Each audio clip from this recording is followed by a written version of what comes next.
Punta muna tayo kay Manang Milky sa Kamara de Representantes. Pagdulog ng ICI at DPWH sa Ombudsman, nirerespeto ng Kamara pero pahiwatig na house arrest ng kampo ni dating Congressman Ko dapat tutulan. Manang Milky, Rigunan sa detalye. Manang Milky.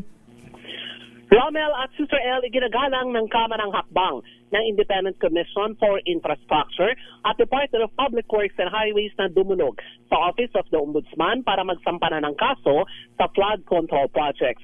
Ay kay House Speaker Faustino D. III, simula pa lamang malinaw ang posisyon ng Kamara na igalang ang ICI at bigyan ng pagkakataon na gampanan ng kanilang mandato.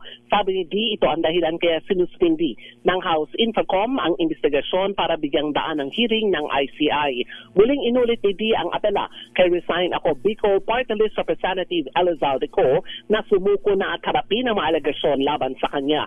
Samantalang hindi dapat payagan ang pinalulutang ng kampo ni Ko na house arrest sakaling bumalik ito sa bansa. Ayon kay Representative Toby Tiangco ng Navotas, non-bailable offense ang plunder at hindi ito pinapayagan sa batas.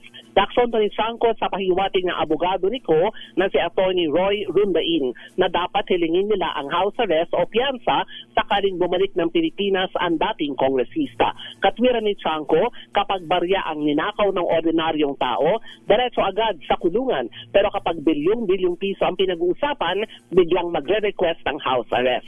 Dagdag pa ni Tiangco, kung ang ordinaryong Pilipino ay walang lusot sa kaso, bakit sa plunder may special request?